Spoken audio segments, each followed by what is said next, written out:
because our deepest wounds often reveal our greatest purpose. Welcome to the Court of Connection. I'm so excited to have Emily, one of my very best friends, on the show today. Hey, Woo, woo, let's go. Let's go, girl. We have no idea what's going to happen, but we're glad you're here. So, yes. Amen. Thank you so much, girl. Like, genuinely, this just feels like any other day. Yeah, girl. I mean, me and you are on the phone almost every day, multiple times a day. Multiple times. Clocking in hours. That's right. Yeah. And Emily and I have been, along with the rest of our group, have been on a really powerful journey lately. And just, just like really changing and growing. And so I'm so excited to see what comes up out of our conversation here. But why don't you just start off first by telling me what is bringing you joy right now in your life currently? That's such a good question. What is bringing me joy? I would say, well, for a little context, I am a Gemini. Yes, yes, she is. I am a Gemini, and I am a 7 Enneagram. So you put the two of those together, and I'm very much someone who gets really lit up easily and really just loves to learn new things, you know, and like sometimes it can be a bit of a defect because it's like, okay, and what's the next thing, and what's the next thing, and what's the next thing? Like it's just like constantly trying to find like, you know, the thing that's going on. But I would say at this particular time, just everything that we're learning right now spiritually, like this has been, and I'm sure you would say the same, like the most exciting time of my life. Without question. Yeah. And like we were saying the other day, it's like we've only been kind of in this like new spirals for 2 months now. And it has just been so exciting. Life-changing. I mean, literally life-changing. Like, and it's so cool to be on this journey together because no one really talks about like the loneliness that this journey can sometimes have, you know, like when you're waking up consciously on a level that you never have, and a lot of the people around you are still kind of asleep and operating in the same ways that they always have, and that's okay. But it's like, and we've shared this, it kind of feels like sometimes you're leaving people behind, or you're leaving this old life behind. And I personally have just like felt a little bit of like grief around that, but more excitement than anything. So yeah, like there's no going back. I wouldn't change it, but it's still part of what comes up. Absolutely. Well, and even the part that the both of us have experienced where I take this excitement and it's like the forefront of my mind and it's all I want to talk about. And so then I go and I'm like trying to talk to everyone about it, and I'm trying to get everyone on this path. And, you know, it's been so lovingly brought to me like, hey, sometimes that comes off not great. Yeah. You know, like sometimes little arrogant, little spiritual hilltoppy. Yeah, exactly. Yeah. Exactly those words. Like sometimes when you do that, it feels like you're coming from a spiritual hilltop. And from my perspective, there's like this little girl who's just like so excited to share her new toy, you know, and like she wants everybody to play with it and like come check it out. And so I think that's where the intention comes from, but it's been like an interesting journey to try to like reel that in a bit and find the balance between like, hey, there is space for this to be really exciting, and you can share that with the women who are on this journey and path with you. And also there is space for those conversations to come up with folks who maybe are not in a similar place, but when it's appropriate to, you know? Yeah.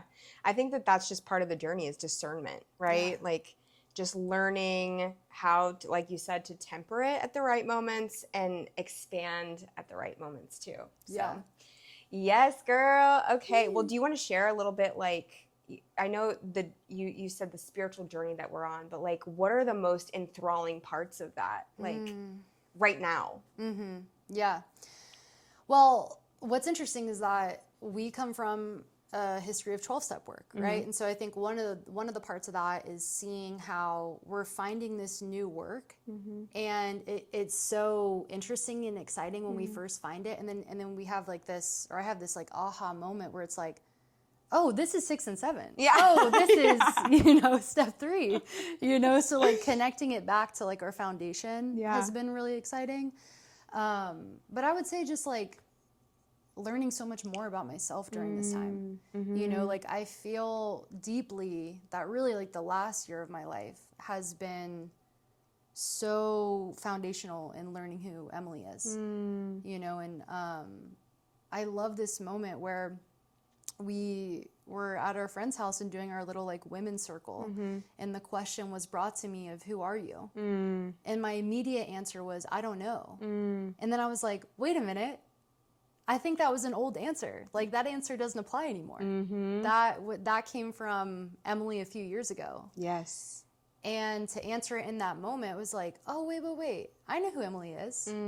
She is, yada, yada, yada. So I think just like getting to know myself better throughout this process and finding these different pieces of work that are just like, oh, wait, that's interesting. And that's interesting. And like, it almost forces the logical side of me to come out too, to try to like, she tries to come out and like piece it together.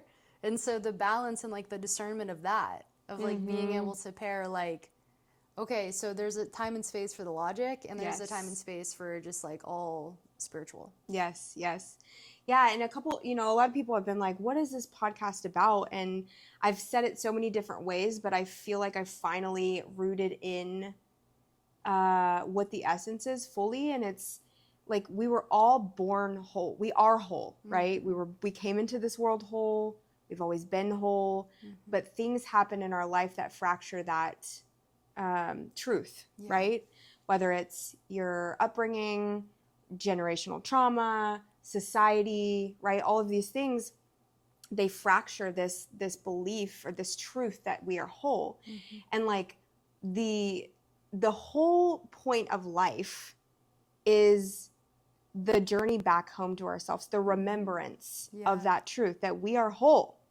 And like all the different ways that we all get there, and it takes some of us longer than others. And then, my journey feels like I piecemealed, and I have so much to learn, but I piecemealed so much of this journey back home to myself. And then all of a sudden I feel like there was just like this fucking whack awake, which has been this journey the last couple of months where it's like, oh, I for sure believe that, and now it's just working through the old beliefs that continue to try to come up and challenge that, which I already know to be absolute truth, which is I'm whole. And abundant, and nothing can change that, So. I feel like it has been more subtraction rather than addition. 1,000%. Like how can I remove these limiting beliefs ultimately from the vessel? It's like, here's the vessel. And somewhere along the way, aka my entire life, like limiting beliefs just like kept like being added into that. And so now we're at this particular time in our life where we're at the very beginning, which is so exciting. And like we talk about this a lot, but I just imagine like 10, 15, 20 years from now, like looking back where we are right now, it's just like this is just such an exciting time. But we really are like it's not that complicated, and we complicate it all the time. Well, that's what we've been all learning together is like, there's been so many moments where we've been on this journey and we're like, it can't be that complicated. Like it's got to be easier. And we're starting to step into that, like that reality of like, oh, it fucking is so much easier than we make it out to be. 100%. I heard in a video the other day where it said like the remembrance you mentioned. It was like the word remember. It's becoming the member again. Like I am a member of God. I am a member of Source, and I just have to get back to that place of where I know that deep in my truth. Because we forgot along the way. And then we remember, and then we forget again. And then we remember, and then we forget again. Well, and Danny Morell said that one time in one of his videos. He was like, how would God act if God was walking around on earth? You think he'd be like, I don't belong here, or they're going to judge me, or be like, No. And we are the creator, we are not God in his entirety, but we are pieces of the creator, right, and an expression of creation. yeah. So anyways, we already got off on a tangent. Yeah. Yay. Yay. So, well, Emily, I know who you are. Yeah. But tell us a little bit about you, who you are, whatever Okay. you want to share with us. Oh, man. Well, and what an interesting question, right? Because it just came up a couple of months ago. Yeah.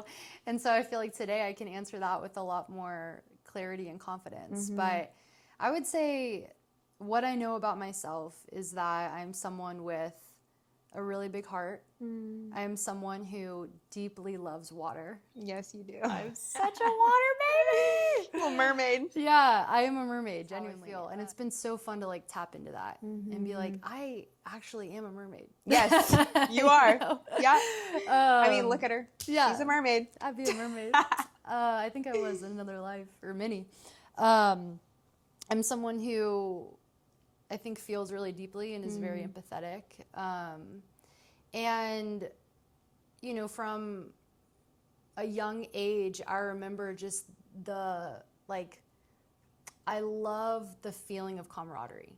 I love the feeling of community. I love the feeling because as you know, I grew up pretty much like an only child, but I have 3 sisters who are a lot older than I am, and my parents were never married, so it was just me and my mom in the home. And it was pretty quiet for the most part. But I instinctively remember like the times where we would go to family gatherings, or I would go over to a friend's house for a sleepover and just feeling like this is the best thing. I love being surrounded by people. I love like the chaos. I love just like, and even to this day, like when the 4 of like me and my 3 sisters and my mom, like the 5 of us get together, like it is always chaos. Like someone is always usually crying, someone's like leaving or getting upset, and like although it can be like a lot, I really love being in those situations. I love just being around people, and I just love like what comes from, especially when a lot of women get together, and I have a distinct memory of when I went to treatment, because we're sober girlies here. And so when I went to treatment, I come in broken and not really like connecting with that piece of camaraderie or that piece of connection. Very, very far from it. And there was just this moment where all of us girls are laying out on the driveway in East Texas, and we're all laying out there and just staring up at the stars, and we're just laughing, like just belly laugh so hard. And that is one of the moments that I think will genuinely like pass through my brain when I'm on my deathbed, because I laid there on the concrete and just being like, this is it. Like, this is that feeling that I always chased after, and found a version of that in drugs and alcohol. But this was it. Like, this was actually the feeling. And when I think back to that now, like knowing what I know, I think when we tap into places like that, it's like, because you're tapping into source, you're tapping into this ultimate feeling of connection, which is what literally God is, And for us, I think we attain that easily when we're in a group of women. Yeah. Oh my gosh. I mean, I think back to before I got sober and how, like, I had women friends. Yeah. I mean, I had people I considered my best friends, but when I got sober, and it was all circled around social things, drinking, using, it was always in that kind of element. And so when I got sober and you remove all of those things from me, I remember it took me a while. I was really intimidated by women. Like, I really just had this innate storyline that, like, I was not good enough. They were better than me. They didn't actually want me around because, like I've mentioned, I grew up the fat girl, and I had friends, but I remember I just looked through this lens of, like, I will never feel like they feel, like I will never feel loved and cherished, and like that these people want me around, or that you know what I mean? And so which I know now was never real, but that's how I felt, Right. you know. It was like, I'm never going to truly belong. Mm-hmm. And then I got sober, and, you know, I did the whole hang around men. I'm the guy's girl thing for a minute. Same. And which, by the way, I'm here to tell all of the women in the world that if you think you are a guy's girl, you need to heal the wound. Yes. Because that's not true. It's that's not true. It's not true. It is not true. I don't care who you are, if you grew up playing sports or whatever the fuck.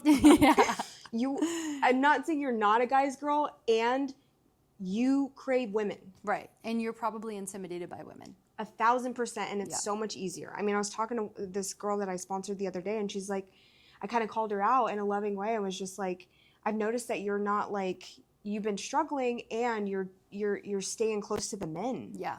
You know? Yeah. Like, what's that about? And we got down to the root, and it's like, yeah, I'm afraid of women. I'm intimidated by women. I don't feel good enough for them, you know? Which is so sad, because like, I cannot imagine my life without the sisterhood that I have. Mm-hmm. Oh my God. Women are a superpower. Yeah. Like, we are just the magic of this world. Mm-hmm. Like, and men, I'm not discrediting you, because you play an amazing part and an amazing role in creating a safe container for us to flourish in creativity and nurturing and love and all of those things. Yeah. But we are the magic. We are the magic. We are the spark. We are the thing that like gives everything we bring life. We bring life. We literally bring life. We literally bring life. We birth life. With a life.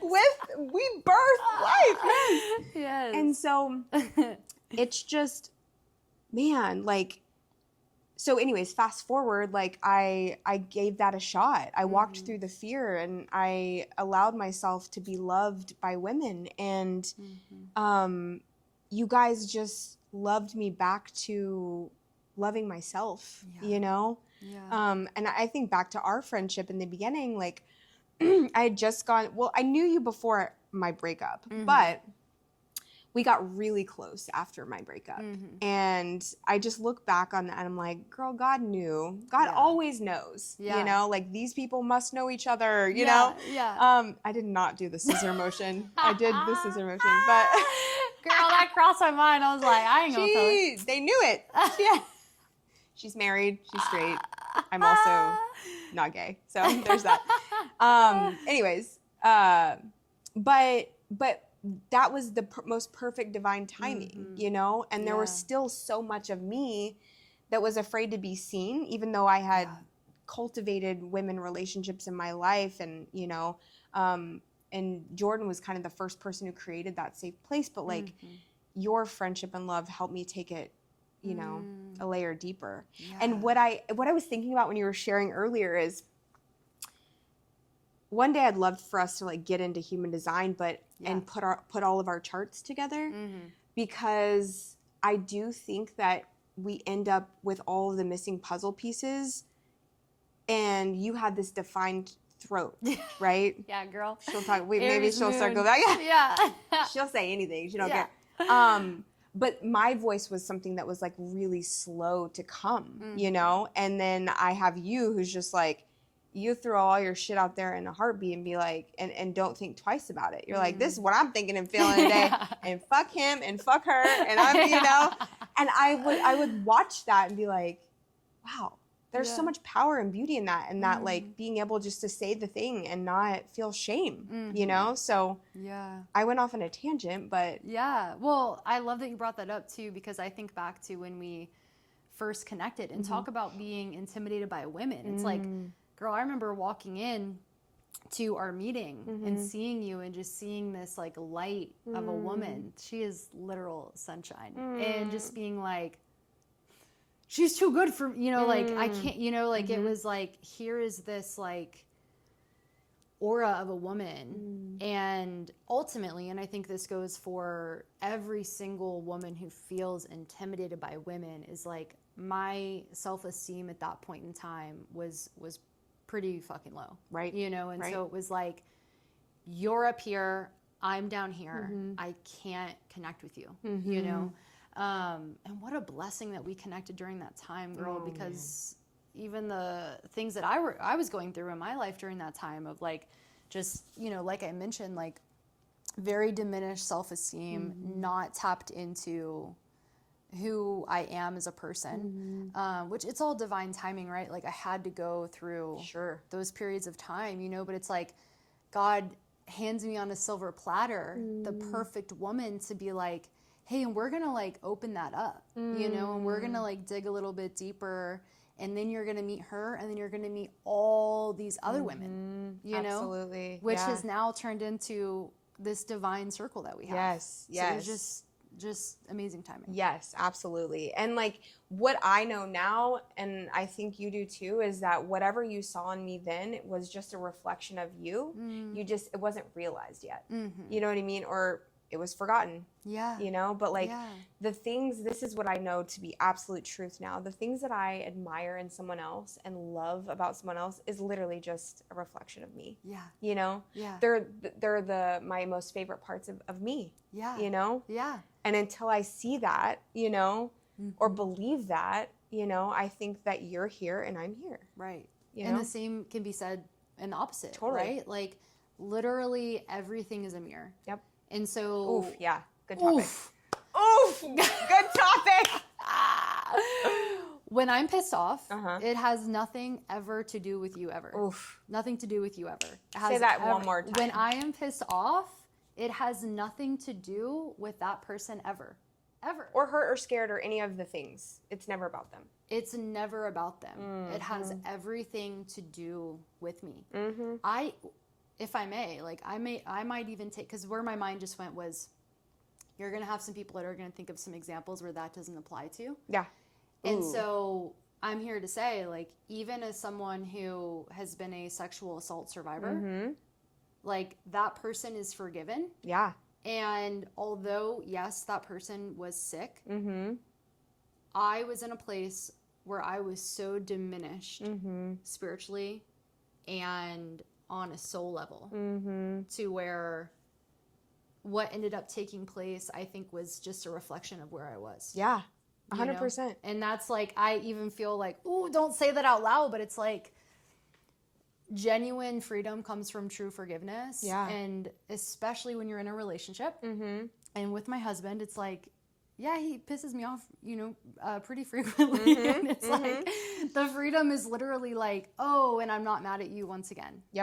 I'm mad at me. And here's why. Because I don't want to have to look at my control issues. I don't want to have to look at the parts of you that I wish I could be more like, that piss me off. That you're just kind of aloof and like not affected by shit. And I don't like that because I am deeply affected by shit. You know what I mean? Or whatever it is. Like, I think back to my most recent relationship, it's like, oh my God, the mirror on this man, like beautiful man, by the way, just such a beautiful heart, and stirred up so much in me.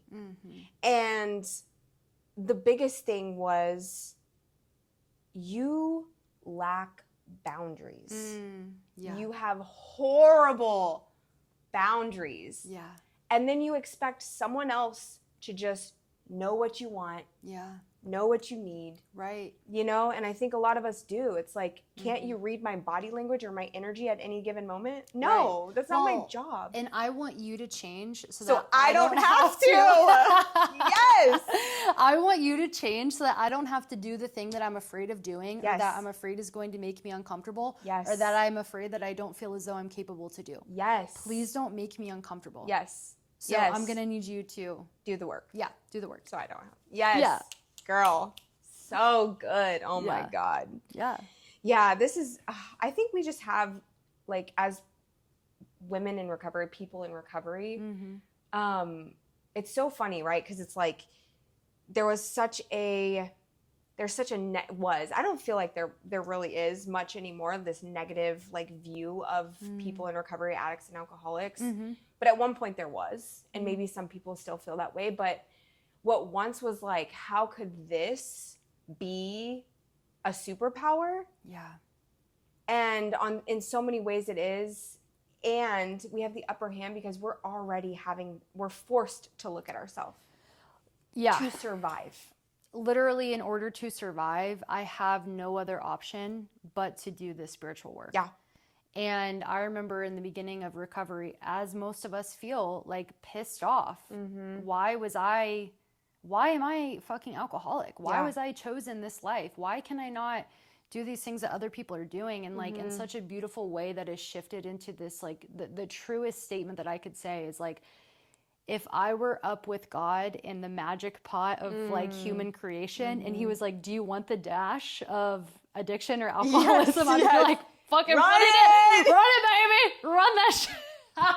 You know? Yes. Because it's like the amount of beauty that my life has had from being in. Now, like, obviously, we walk through so many years of darkness and pain, and I wouldn't take any of that back either, which I know, you know, you feel the same too. I think a lot of us do. But literally it is my medicine, is what I have to take every single day in order to survive. Yeah. And, you know, I think folks who are like not, addicts or alcoholics, like, obviously, like, yes, it's an amazing thing to do to tap into spirituality and to get close to God and do this, like, you know, deep work that we're doing. But I don't know. Sometimes I feel like, is it as crucial? Right. You know, like, are you going to die if you don't do it? Right. You know, you may get miserable. Yeah. But I'm going to die if I don't do it. Yeah. 100%. Yeah. It's such a gift. And I remember being in the beginning of sobriety and having a lot of those thoughts of like, this is such an inconvenience. Yeah. I wish that I could just be somebody who could kick back. And you're right. It changes. I'm not somebody that I don't even want to kick back. Right. Like there is something happens and you never want to stop growing. You never want to stop being better, you know? Yeah. Such a gift. Yeah. So what would you call this, or just how would you describe, what would you call this chapter of your life? What a good question. My like basic answer is just like the most exciting chapter of my life. And my ego's like, think of a better like title. Think of something more creative, you know? But I think ultimately, like, it's the journey of coming home. Like the path that we're on right now. Like it really is the journey of coming home. And what's so cool about that is that we're going to have part 57, part 78, part 2000 of the journey of coming back home, you know? And I don't know what number this is, but this is a really exciting one. Yeah. It's not the first one, and it sure as hell won't be the last, but this particular one is really, really exciting. It's so exciting. Oh my God. Yeah. Yeah. So tell me about like, for those that are in a relationship and growing and changing, describe to me what that experience has been like. Yeah. I mean, like, you and your husband are just so polar opposite in such a beautiful way. Her husband is a 4. No, 5. He's a 5. He's a 5. So he's with a 4 wing. With a 4 wing. Yeah. And then Emily, which we should do a whole episode on human design, Enneagram, like all of the things. But like how that has been navigating such different personalities and then also like honoring and appreciating those parts of each other too. Yeah, 100%. Well, it's interesting because, he's also a Taurus. So Ooh, yeah. So he is... What's his rising? It's, I just looked this up the other day. It's either Aquarius or... What was the other one? It was Aquarius. I can't remember if it was his moon or his rising.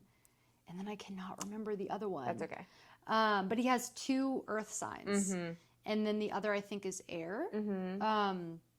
So what's interesting about that is that he's very grounded and very stable and is kind of like a creature of habit.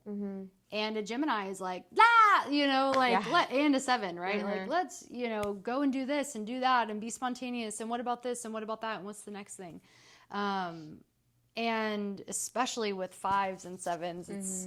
My goodness. I mean, a 5, for, you know, those who aren't as familiar with Enneagram, is like very logical brained, like really good for like engineering, very like rigid and like to the, you know, the schedule.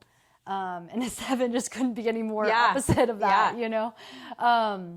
So anyways, I think the most interesting part of it is that, or one of the most interesting parts is that all of my relationships before my husband were with men that were very similar to me, and just like young toxic love, you know, and like that passionate, like crazy, I don't know what they're doing, they don't know what I'm doing, like it was just like all over the place. No security in that. And so when I got into this relationship with my husband, it was like, oh, you're like a nice guy. You know? And even when we first met, I was, you know, I'm like newly sober. So I don't know anything but this like chaotic love, you know, like that's what I knew. And not to say that like the men that I dated like before my husband, like none of them were bad. It was just like, it was just very different, you know? And so, I think when I first met him, it was like, oh, I don't really know if I'm like into this. Yeah. You know? Where's the drama? Where's the chaos? Literally. Where's the I was push, like, pull? Yeah. I was like, where is the drama? Yeah. You know? And so I really wasn't attracted to him in the beginning. And then I remember I still had like some more drinking in me. I still had some more crazy in me, and I went out and I relapsed, and I had come back, and I was really burned by that. I was really burned by my latest like outing, and I truly was beaten to the state of reasonableness, where I was like, I'll do anything, like truly, I'll do anything except for not date a boy for the first. Which is not a real suggestion. It's just some suggestion that got thrown out somewhere along the way. And I came back, and I remember we had gotten tacos on Valentine's Day, like after I'd come back from this relapse. And literally, Danielle, like I'll never forget sitting down with him, because it was like I was seeing him through like this fresh pair of eyes, and everything that I thought was like not attractive before was suddenly like, wow, you know, like this actually I think is sustainable and really amazing, you know. And so that was almost 6 years ago now, which is crazy. But our journey since then been so interesting, and you've had a front row seat to it. I think like going back to your original question of like these polarities like coming together, there have been many times in our relationship where I have questioned like, I need someone who's just like me, you know, I need someone who is spontaneous and so gets so easily excited by things and is so just like on the whim, wants to go and like have fun, you know. And I have these women in my life who have so lovingly like brought me back, and then I get to see examples in real time of like, oh, Em, you don't want somebody that's just like you. You really don't, my sweet baby. You really, really don't. And it has been so cool that when I get brought back to that truth, and then God will show me this example of that in real time through my husband right after that, where it's like, thank God you're more logical. Yes. Thank God you are more like by the book and more rigid. And thank God I bring you out of your shell. You know, like seeing how we both have grown in this relationship over the years, where it's like I have at times leaned more into my logical, you know, okay, maybe we don't spend $500 just on a whim. You know, maybe we put that into our savings account. And for him, like, hey, let's book the trip. Let's, you know, go see the show. And like to see him kind of like lean in that way has been really, really cool. So it has not come without challenge. I think that we have had to do so much of letting the other person be exactly who they are. And just like what we were talking about the other day, it's like it was brought up to us by our couples therapist, where he was like, you two are looking at each other's skills as threats to one another, you know, and they are not threats. They are very much here for the good, and they can very much like flourish each other. His logic does not threaten my spontaneity. Spontaneity. I don't ever know how to say that word. Whatever. Spontaneity. And mine doesn't threaten his logical. Yeah. You know, like his logic. It just, that is an illusion and that is a perception. And I think when we get deeper into like the conversation of like, we are literally moving through life like based on all of our past experiences, and the majority of what we're looking at is literally an illusion. Yep. It is not the truth. Yep. And so we spin up this story, Yeah. which is, you're cramping my style with your logic. You're not letting me be free and wild with your logic. And that is simply, and you know, same with the reverse. And that's just not the truth. No. You know, and so when I can like ground and anchor back into that truth, it becomes really powerful. Yeah, absolutely. It is beautiful. And I think what's standing out to me the most is that we live in a society where there is this picture perfect relationship. I mean, it started with Disney Princess and Prince Charming, you know, where it's like, I'm going to find the love of my life. They're going to wake me up and it's happily ever after. You know what I mean?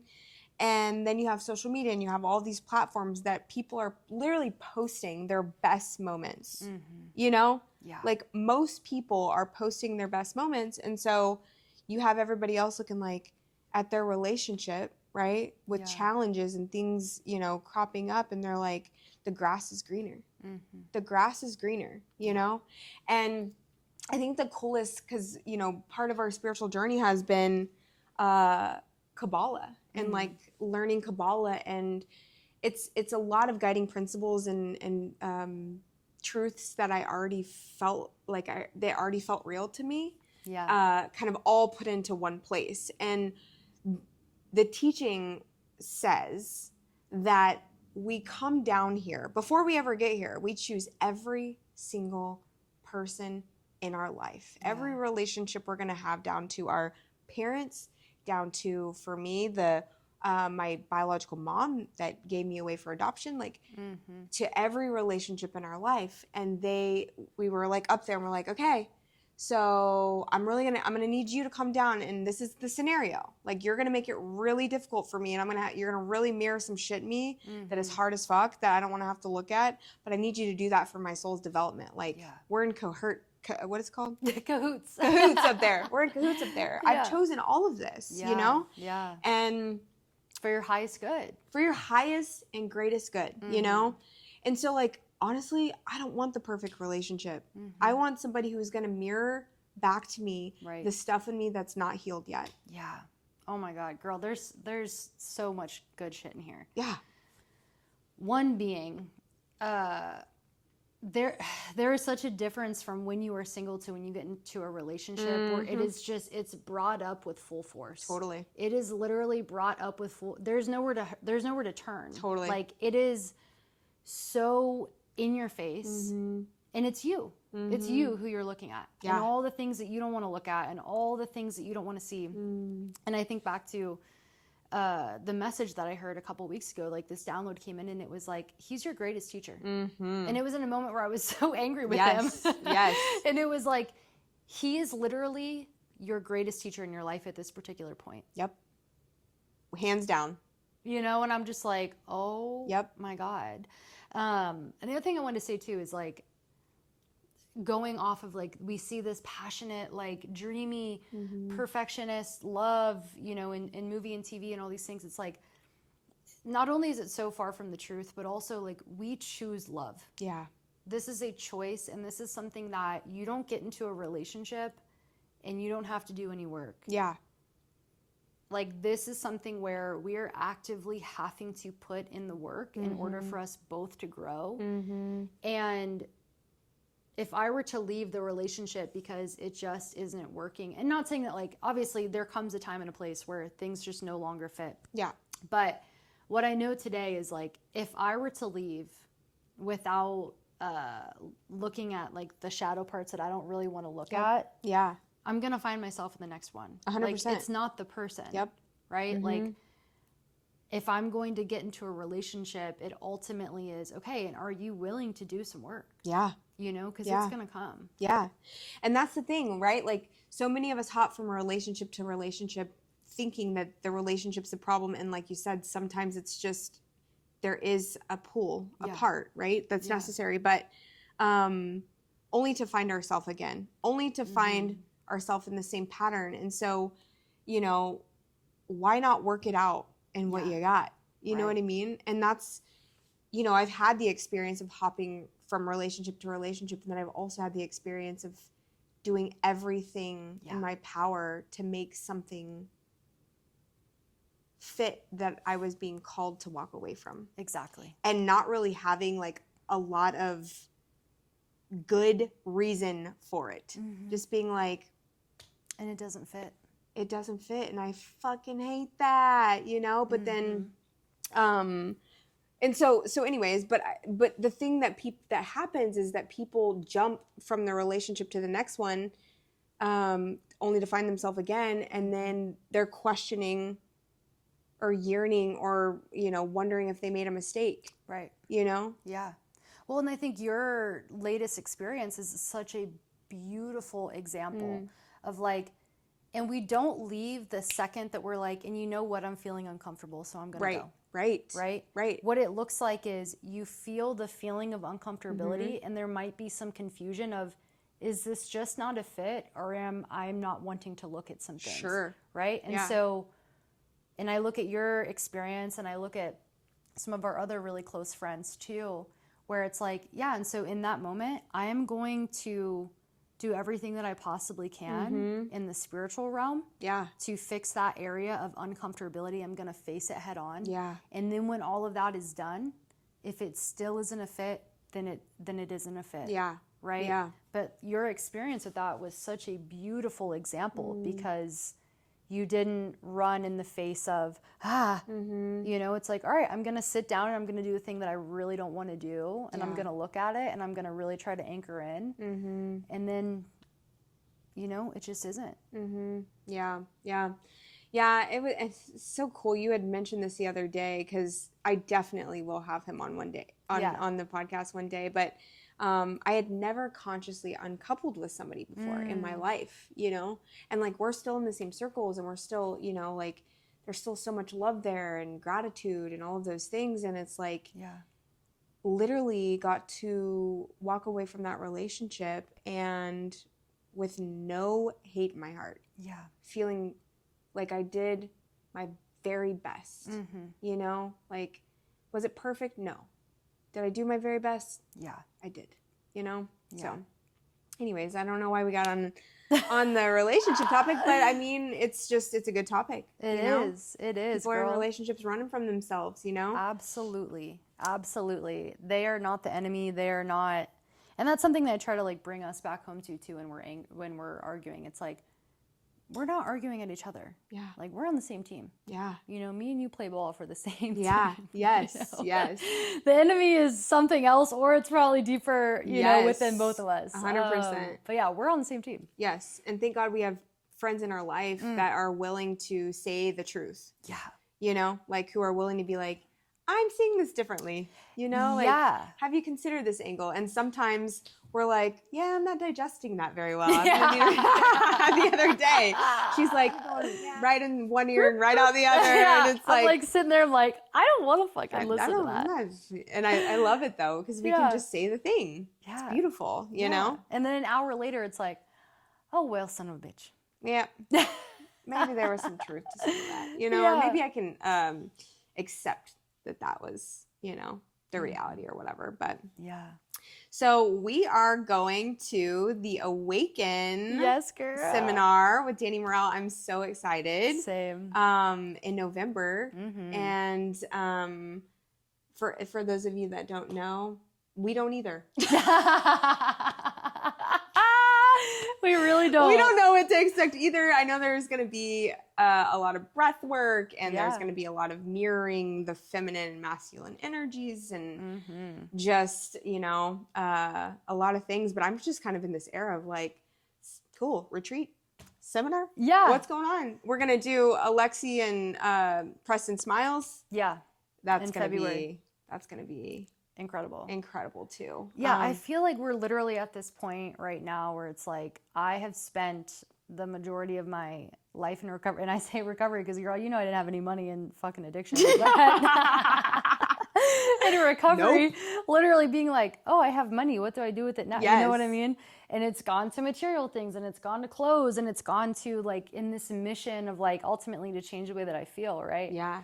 And I feel like now we're at a point where it's like, ooh, and I want to use that money to go to spiritual retreats, and I want to use that money for courses, and I want to use that money for books and anything to learn more about myself. And it's an investment in yourself. Yeah. Yeah.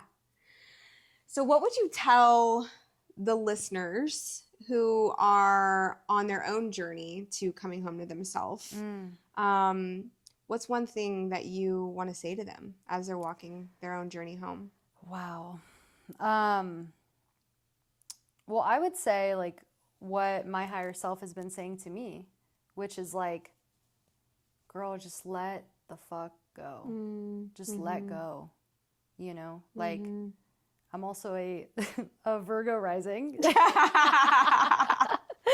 And I have a strong 1 on Enneagram, which means I have this like perfectionist piece of me, right? And I want to have it look a certain way, and I really want you to think a certain thing about me, and I can't let go all that much, you know? And the continual answer and message that I get is, girl, just let go. Just please, just let go. Yeah. You know, it's not that deep. It's not that serious. Like, you can be seen, you know? And in this spiritual journey, it's like, I don't think that there's a one size fits all. It's like, if you feel called to something, listen to that. Yeah. You know, like we felt really called to Kabbalah. And so we listened to that shit. We felt called to Danny Morel. So we bought the tickets, you know, like we feel called now to Alexi and Preston. So we're going to go to Bridge, you know? So it's like, we're leaning in and we're listening even sometimes when it doesn't make sense. Yeah. You know, just like a Well, I think that's the biggest thing, right? Is like our logical minds are always trying to figure out the how. Yeah. Like if it's coming up, it's probably your intuition. If it doesn't make sense, you're probably really supposed to do it. Right. Like that's the thing. Yeah. Well, and if it makes you uber uncomfortable. Yes. Do it. Yep. Do it. Do it. Yeah. Yes. Yeah. Oh my gosh. So where can the listeners find you? Oh, where can they find me? Well, I just started posting on TikTok. Yes. Literally, like, and I'll say this too, like, I am legit using TikTok as exposure therapy. Yeah. With the perfectionism that I have and like looking a certain way. Like, I am literally not on TikTok to like be a content creator or like make money. I mean, obviously if those things happen to find me, sure, I guess. But I'm really doing it to remind myself that it's not that serious. Like, it's literally not that serious. So anyways, my TikTok is msolara. It's a new one I just created. I'm also on Instagram under that same handle. If you're in recovery, you'll see me around in Austin. Yeah. I don't know. No, I love it. You'll see me on the streets of Austin. That's right. On the streets, on the baby. street. Or you see me in Costa Rica. I love Costa Rica. Yes. About 3 times a year she'll be in Costa Rica. Yeah, for real. You can find me down there. I know. So I feel like the theme of this episode is we are literally on a floating rock in space. It doesn't fucking matter. Do the thing. Live your life. Say the thing. Yeah. Take the action. Yeah. Like, just do it. Like, the universe is going... This has been my mantra lately. When you move, the universe moves. Yeah. Literally. You move, here, universe right behind you. Yeah. Moving it's just trailing you. It's just trailing you. Literally. Like, it is really not that deep or not that serious. Like, we live in a simulation, I swear. Yeah. And we've just been programmed to think that everything is so serious and so deep. And it's just like, and it's not. And it's not. And it's not. You know? Like, we are really out here just like doing, and I think ultimately, like, going back to, you know, another message for the viewers is like, do the fucking thing that makes you uncomfortable. Do the thing. Like, I don't want to post on TikTok and like stare at the fucking camera and like say some words. Yeah. You know, but I'm doing it because it's like, you know, like there's going to be some development out of this. Like, I don't want to go and like cry in front of women, which was something I struggled with for a while, you know, and it's like, you were there on the night where the fucking unleash, you know, this guttural, like, ancestral cry. You know, it's like, I don't want to do those things. Perfect. So do that. Yep. Yes. Well, I love you so much, and I this has love been so much you. fun, and I hope that you guys get something out of it. But may the cord that connects us all to each other and to spirit remind you that you are always guided, never alone, and always home.